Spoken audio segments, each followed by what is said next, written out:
Tidak hanya hewan, tumbuhan juga memiliki kemampuan untuk menyesuaikan diri atau adaptasi dengan lingkungannya. Tumbuhan menyesuaikan diri untuk bertahan hidup di habitatnya dan untuk mempertahankan diri. Penyesuaian diri tumbuhan dengan habitatnya. Beberapa bentuk penyesuaian diri tumbuhan untuk menyesuaikan diri dengan kondisi lingkungan antara lain terdapat pada tumbuhan-tumbuhan berikut. Teratai dan enceng gondok hidup di lingkungan yang berair. Tumbuhan air melakukan beberapa penyesuaian diri untuk dapat hidup di daerah yang berair, seperti pada teratai. Daunnya tipis dan melebar untuk meningkatkan penguapan air, sedangkan pada enceng gondok, batang dan pangkal daunnya memiliki banyak rongga udara untuk mudah mengapung di permukaan air. Selain itu, akar enceng gondok lebat dan berserabut, berfungsi untuk menjaga keseimbangan agar tidak mudah terbalik di permukaan air. Kantong semar. Kantong semar merupakan tumbuhan insektivora atau pemakan serangga.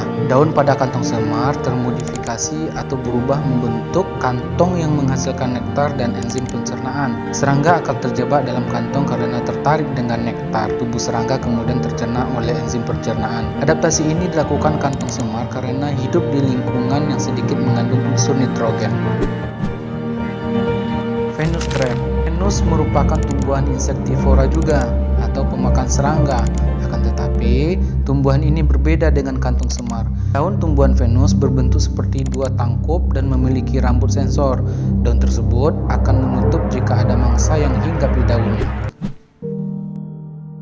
Kaktus merupakan tumbuhan yang hidup di daerah kering atau xerophyte. Daun kaktus termodifikasi menjadi seperti jarum atau duri. Bentuk tersebut berguna untuk mengurangi penguapan. Duri kaktus juga berfungsi untuk melindungi diri dari hewan pemangsa. Selain itu, batang kaktus membesar dan berdaging karena digunakan sebagai tempat menyimpan air. Permukaannya dilapisi lilin untuk mencegah penguapan. Kemudian, akar kaktus panjang dan banyak serabutnya. Hal tersebut bertujuan untuk memperluas daerah penyerapan air. Bakau merupakan tumbuhan yang hidup di tepi pantai. Habitat bakau berlumpur dan didominasi oleh pasir. Oleh karena itu, tumbuhan bakau beradaptasi dengan memiliki akar tunjang yang membantu menjaga batang agar tidak roboh saat terhempas oleh ombak. Tanaman bakau jenis lain, yaitu api-api, juga memiliki akar napas yang membantu penyerapan oksigen dari udara. Pohon jati pada musim kemarau selalu menggugurkan daunnya atau meranggas. Daun-daun tersebut digugurkan sebagai upaya terhadap lingkungan yang kering dan panas. Jika daun digugurkan, penguapan air akan berkurang. Tumbuhan lain yang menggugurkan daunnya pada musim kemarau seperti pohon kapuk, mahoni, dan pohon kedondong. Penyesuaian diri tumbuhan untuk melindungi diri. Tumbuhan tidak dapat bergerak aktif seperti halnya hewan, sehingga tumbuhan tidak dapat melarikan diri jika ada hewan pemangsa. Namun, beberapa tumbuhan menyesuaikan diri dengan lingkungannya melalui cara tertentu untuk melindungi diri. Caranya sebagai berikut. Pertama, duri. Beberapa tumbuhan melindungi diri dengan duri yang tumbuh di bagian batang, buah, atau daun. Tumbuhan yang melindungi diri dengan duri antara lain pandan, kaktus, mawar, nanas, dan durian. Racun.